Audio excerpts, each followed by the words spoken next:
ବାଲେଶ୍ୱର ଲୋକମହୋତ୍ସବର ଅଷ୍ଟମ ସନ୍ଧ୍ୟା ତଥା ଉଦ୍ଯାପନୀ ଉତ୍ସବ ମହାସମାରୋହରେ ପାଳିତ ହୋଇଯାଇଛି।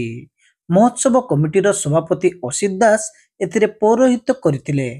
ବସ୍ତା ବିଧାୟିକା ସୁବାସିନୀ ଜେନା, ବାସୁଦେବପୁର ବିଧାୟକ ଅଶୋକ ଦାସ, ବାଲେଶ୍ୱର ଏସପି ରାଜପ୍ରସାଦ, କଂଗ୍ରେସ ଯୁବନେତା ନବଜ୍ୟୋତି ପଟ୍ଟନାୟକ, ବାଲେଶ୍ୱର ଭଦ୍ରକ କୋଅପରେଟିଭ ବ୍ୟାଙ୍କର ଅଧ୍ୟକ୍ଷ ଗଣେଶ ମହାପାତ୍ର ଯୋଗଦେଇ ମହୋତ୍ସବ ମାଧ୍ୟମରେ ଭାଇଚାରା ବଢ଼ିବା ସହ ଭାବର ଆଦାନ ପ୍ରଦାନ ତଥା କଳା ସଂସ୍କୃତି ଓ ପରମ୍ପରା ଉଜ୍ଜୀବିତ ହୋଇଥାଏ ବୋଲି ମତବ୍ୟକ୍ତ କରିଥିଲେ। ଫକୀର ମୋହନଙ୍କ ଉକ୍ତିରେ ଉତ୍କଳ ଜନନୀ ଅଛନ୍ତି ଚାହିଁ, କର କିଛି କାର୍ଯ୍ୟ ଲୋକଙ୍କ ପାଇଁ, ପଛ ଘୁଞ୍ଚା ଦେଲେ କାର୍ଯ୍ୟ ସାଧନେ, କିବା ପ୍ରয়োଜନେ ସେହି ଜୀବନେ। ସତରେ ଏ କଥା ଆମକୁ ସେଦିନ ଫକୀର ମୋହନ ଚେତେଇ ଦେଇଥିଲେ, କହିଥିଲେ। ଆଉ ତାର ଜ୍ୱଳନ୍ତ ଦୃଷ୍ଟାନ୍ତ ବା ଉଦାହରଣ ସାଜିଛନ୍ତି ବାଲେଶ୍ୱର ଲୋକ ମହୋତ୍ସବର ସମସ୍ତ କର୍ମକର୍ତ୍ତା। ଆପଣମାନଙ୍କୁ ସମସ୍ତଙ୍କୁ ଅଜସ୍ର ଧନ୍ୟବାଦ ଦେବି। ଆପଣମାନେ ମାଟି ମନସ୍କ ହେଇଛନ୍ତି, ମାଟିକୁ ଭଲ ପାଇଛନ୍ତି, ମାଟିର ବାସ୍ନାକୁ ଭଲ ପାଇଛନ୍ତି। ମାଟିର ବାସ୍ନା ଏ ବାସ୍ନା ହିଁ ତ ହେଇଛନ୍ତି। ସେଇଥିପାଇଁ ତ ବାଲେଶ୍ୱର ଲୋକ ମହୋତ୍ସବ ଆପଣମାନେ ଅନୁଷ୍ଠିତ କରିଛନ୍ତି।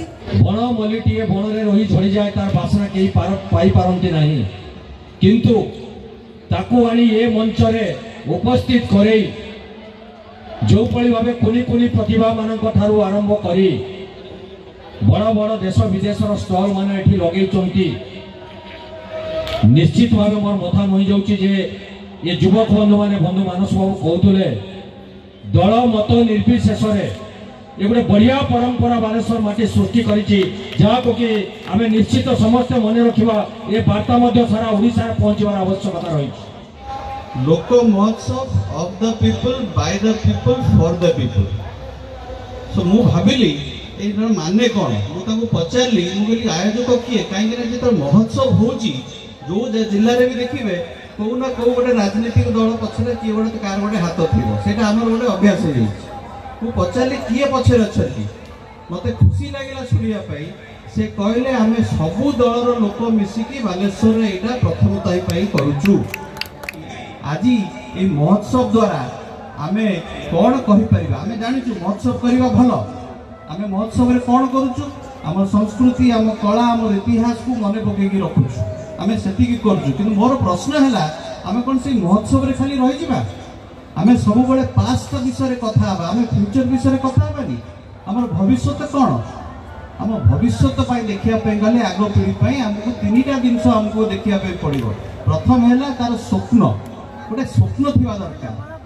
ତାପରେ ଗୋଟେ ଭିଜନ ଥିବା ଦରକାର। ସ୍ୱପ୍ନ ଥିବ, ଭିଜନ ଥିବ, ଆଉ ତାପରେ ଆମେ ସତର୍କ ରହିବା ଦରକାର। এই বর্ষ আমার বালেশ্বরে প্রথম থর লোক মহোৎসব অর্গানাইজ করা হয়েছে। এতে আমার মোর দেন আমার 300 উপরে স্টল আছে। এইভাবে এত সুরক্ষুরে চালুছি, সেটা দেখি করে বহুত মনকু খুশি লাগুছি। তো এই युवा শক্তির এই পরিচয় যে আমার বালেশ্বর युवा দিলে, এটা বহুত খুশির কথা। মু আশা করিবি कि आगक दिन रे यही भाई कार्यक्रम कर बालेश्वर कला संस्कृति, आमर ओडिशार कला संस्कृति को और आगको नहीं जीवे। 8 दिन अति सुंदर भाव ए लोक महोत्सव तार प्रथम थर तार जो कार्यक्रम आरंभ करिछि, आपण माने ताकु सफल करैछंती। आज ए लोक महोत्सव एक लोकप्रिय महोत्सव भाव परिगणित होइछि। केवल ओडिशा नुहे, भारत वर्षर विभिन्न सहर जो बंधु माने आमर अछंती समस्ते फोन करी जणाउछंती प्रथम थर करी आरंभ होइतिबा ए लोक महोत्सव अत्यंत सफलतार सहकारे सफलता सहकारे आगे चलीछि। सेति पई धन्यवाद देबी ए कमिटीर समस्त सदस्य वृंद को। बालेश्वर परी एक लोककला संस्कृति और भाईचारा संपन्न सहर रे बालेश्वर जिलार विभिन्न जगार युवगोष्ठी द्वारा आयोजित एपरी महोत्सवर भूयसी प्रशंसा करने सहित अतिथि माने महोत्सव कमिटीर उत्तरोत्तर उन्नति कामना करथिले। महोत्सव कमिटीर वरिष्ठ उपदेष्टा तथा वरिष्ठ सांबादिक विप्लव महांती, युवनेता मानस दास पट्टनायक, भागवत साहू प्रमुख मंचासीन होई वक्तव्य प्रदान करथिले।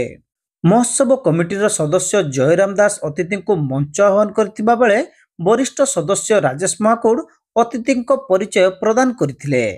महोत्सव कमिटीर अध्यक्ष विश्वजित परमाणिक, साधारण संपादक संजय सामंत, सत्यप्रकाश पति, जितेंद्र महालिक, विकास पाढ़ी, सुरेश उपाध्याय प्रमुख अभिभाषण प्रदान करथिले।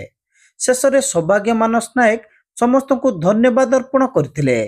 परे परे आरंभ होइतिला रंगारंग सांस्कृतिक कार्यक्रम। हॉलीवुड इंडस्ट्रीज रो लोकप्रिय गायिका असीमा पंडांकर संगीत रे झुमितिले हजार हजार दर्शक। गोटिए परे गोटिए हिट गीत देई समस्त को मतवाला करथिले। सांस्कृतिक कार्यक्रम को झाड़ेश्वर जेना, अनुपम मिश्र, ज्योतिर्मयी सामल प्रमुख परिचालना करथिले। उद्यापन दिवस रे आईटीआई पड़िया जनसमुद्र पालटि जाइतिला।